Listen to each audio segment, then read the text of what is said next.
Hello everybody out there in YouTube land, welcome to this short video log about my experience recently of riding the Royal Enfield Himalayan motorcycle.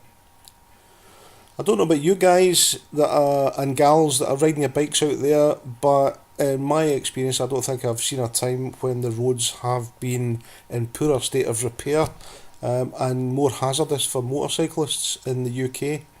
The state of the roads with potholes and areas with gravel on them and things like that, really pretty bad. Understandable for a variety of different reasons, but still not good. So when I saw the little Himalayan at first, I thought, that could be a cracking wee bike for commuting on. It could take those sort of hazards on the road in its stride.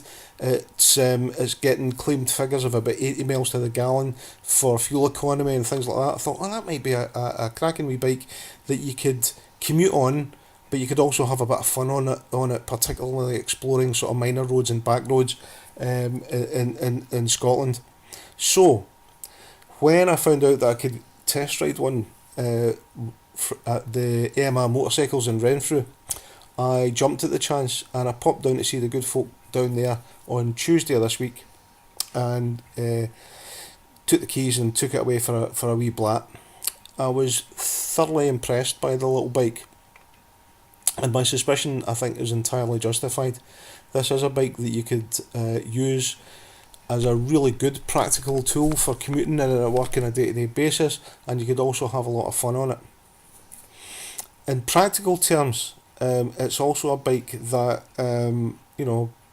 if you wanted to keep this bike for a length of time and do your own servicing and maintenance on it, it's simplicity itself. It's a single cylinder. It doesn't have acres of plastic that you've got to remove to get at the engine and stuff like that. So things like oil changes and plug changes and stuff like that would be a breeze on this little bike.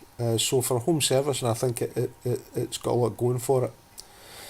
In terms of build quality, I was well impressed by the look and feel of the bike. Obviously, the real test is time, riding the bike over time in real life conditions, but certainly from the look and the feel of the materials that they've used and the sturdiness of the bike, I was impressed with it on the day. I love the sound of the single cylinder engines.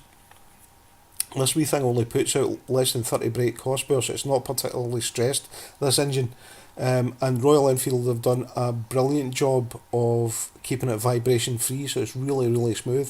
So you've got the lovely single cylinder sound, but with an absence of the horrible single cylinder tingling sensation in your hands and your feet over time because of the vibration. That's just absent, and they've done a cracking job with that.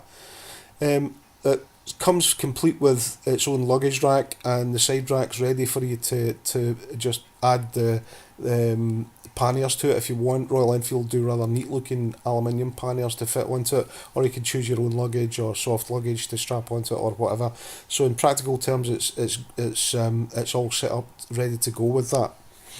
I love the riding position, very comfortable, nice upright position, and for that type of riding, it's perfect because it offers you such a good commanding view over the top of traffic and things like that. So from a safety point of view, for commuting, I think it's the perfect riding position.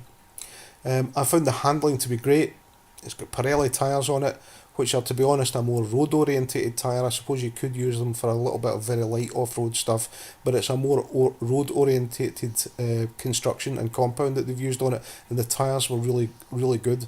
I know the brakes in the little Enfield have come in for a bit of stick if you read the motorcycle press, but I think given the style of the bike and the nature of it, it's got discs, a disc front and a disc rear, and I found that the rear brake in particular was actually good. It offered good feel.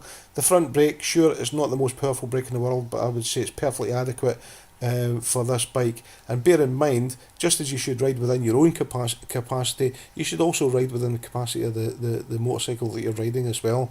So I'm quite happy with the brakes. Overall, I'd give this bike an 8 out of 10. $64,000 question. Would you buy one? Well, yes, I definitely would.